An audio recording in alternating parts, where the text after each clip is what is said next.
So before the war in Ukraine even began, both Tory and Nuland at the State Department, the number 2 at the State Department, and Joe Biden threatened to blow up the Nord Stream pipeline.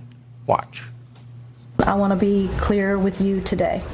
If Russia invades Ukraine, one way or another, Nord Stream 2 will not move forward. If Russia invades, that means tanks or troops crossing the border of Ukraine again. Then there will be no longer a Nord Stream 2. We will bring an end to it.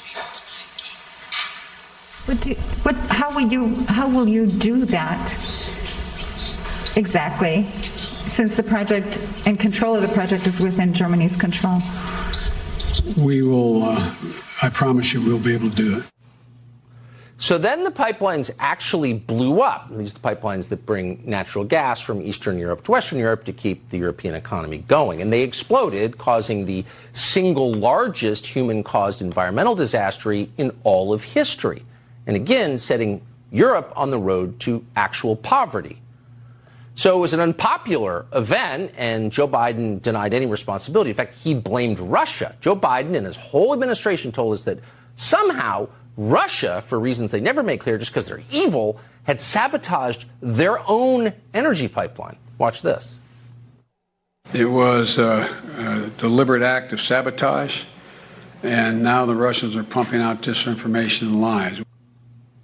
So that was in September, and it was obvious from the very first day, well, that's not true. It's not that Vladimir Putin is too good a person to blow up Nord Stream, but, like, why would he? It only hurts him. And by the way, it really hurts Western Europe. But a lot of media outlets repeated that lie dutifully. That's what they do, and attacked us as Putin stooges for having questions about it. Well, we know a lot more now.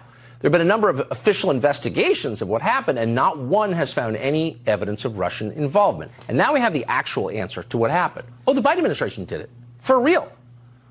Investigative reporter Seymour Hersh, who's been around for more than 50 years, just wrote a piece on Substack that includes this, quote, last June, the Navy divers, U.S. Navy divers, operating under the cover of a widely publicized midsummer NATO exercise known as Baltops 22, planted remotely triggered explosives that 3 months later destroyed 3 of the 4 Nord Stream pipelines, according to a source with direct knowledge of the operational planning. Now, this piece continues. It's probably the most comprehensive news story you will read this year.